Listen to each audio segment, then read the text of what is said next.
అందరికీ నమస్తే. Welcome to అమ్మ దీవెన ఛానల్. ముందుగా మీకు మీ కుటుంబ సభ్యులకు నూతన సంవత్సర శుభాకాంక్షలు.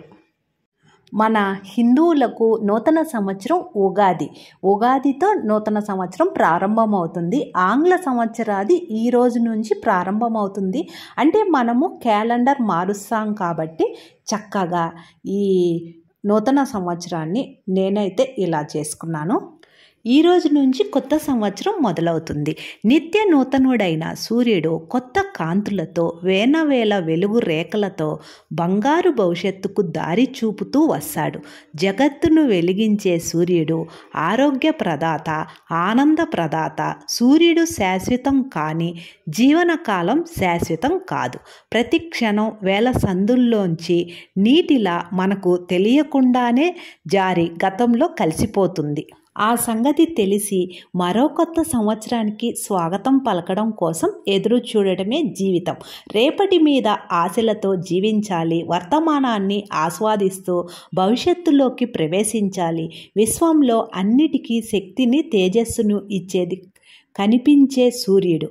అయితే అతడి వెనుక, ఈ విశాల విశ్వం వెనుక ఉన్న ఏకైక సూర్యుడు ఆత్మారవి. అతడే జ్ఞాన భాస్కరుడు.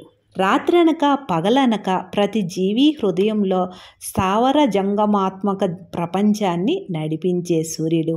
రేపటికి అతడే ఆధారం. అతడే అందరికీ దారి చూపిస్తాడు. అందుకే ఆ రేపటి కోసం కోటి ఆశలతో, కొత్త కోర్కెలతో అందరూ ఎదురు చూస్తూ ఉంటారు.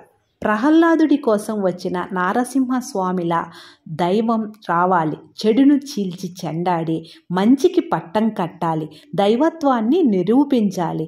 మన కలల తోటలో మనమే పిల్లలమై రేపటి కోసం రంగురంగుల జీవితాలెన్నో గీసుకోవాలి. ప్రతి ఇల్లు ఇంద్రధనస్సు కావాలి. ఎంతో పోరాడి తల్లి గర్భంలోకి చేరి ఈ పుట్టుకను సాధించిన మనకి విజయం సాధించడం అనేది జన్మ హక్కు. విజయమే మన నినాదం. నిన్నటిని నేటిని విత్తనాలుగా నాటి రేపటి పంటను పండిద్దాం. ఈ రంగస్థలం మీద ఈ రోజుకు తెరపడగానే రాబోయే నూతన సంవత్సరానికి మరో ఆశల ఆనందపు తెరను తీద్దాం. దేవుళ్లకు ప్రణామిల్లి వేడుకుందాం. సత్యం వైపు నడిపించమని కాలం ఇంద్రజాలంతో మాయ చేసిన తట్టుకునే నిలబడే శక్తిని ఇవ్వమని పాత సంవత్సరానికి వీడ్కోలు పలుకుతూ మంచిని పదే స్మరించుకోవాలి. చెడుని విస్మరించాలి. చేయబోయే కొత్త సాహసాలకు అందరి దీవెనలు అందుకోవాలి. భూత భవిష్యత్ వర్తమానాలు నేను అంటాడు గీతాచార్యుడు. భగవద్గీతలో రేపు ఏం జరుగుతుందో మనకు తెలియకపోవచ్చు, కానీ దేవుడి దగ్గర మన భవిష్యత్తు కోసం మంచి ప్రణాళికలు ఉన్నాయి అంటోంది బైబిల్. దేవుడు నిర్ణయించేదే మన భవిష్యత్తు అంటోంది ఖురాన్. ఈరోజు మనం నిజాయితీతో, నిర్భీతితో, ప్రేమతో, ధైర్యంగా, గొప్పగా చేసేది రాబోయే రోజులన్నిటినీ మార్చి తీరుతుంది.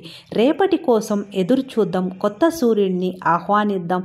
సంతోషాలు, ఆనందాల కేరింతల్లో మునిగి నీతి నియమాలు, జీవన విలువలు విస్మరించవద్దు. గెలుపు కోసమే రేపటి మలుపు. ఇదే మన అందరికీ పిలుపు.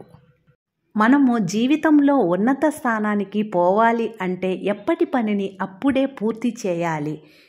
ఇతరులకు సహాయం చేయకపోయినా ఇతరుల మనసులు నొప్పించకూడదు. ఎప్పుడు ఇతరులను సంతోషపరచకపోయినా పర్వాలేదండి, వాళ్ళ మనసును గాయపరచకూడదు.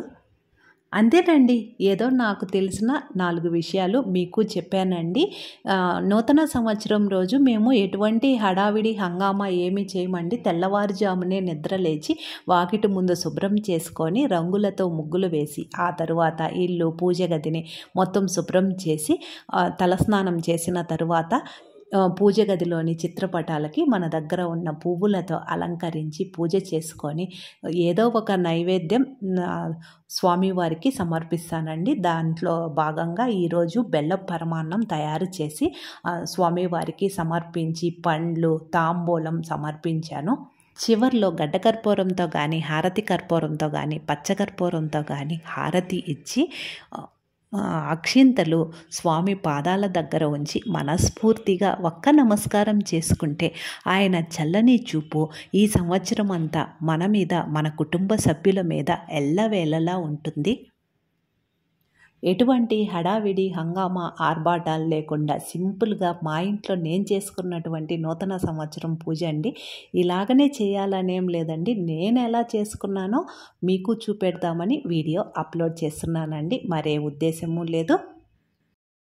ఈ నూతన సంవత్సరం నుంచి మీరు అనుకున్న పనులన్నీ సకాలంలో జరగాలని, ఆయుర ఆరోగ్యాలతో అష్టైశ్వర్యాలతో ఉండాలని మనస్ఫూర్తిగా ఆ దేవుణ్ణి ప్రార్థిస్తూ, మన అమ్మ దీవెన ఛానల్ ఫస్ట్ టైం చూస్తుంటే మర్చిపోకుండా సబ్స్క్రైబ్ చేసుకోండి.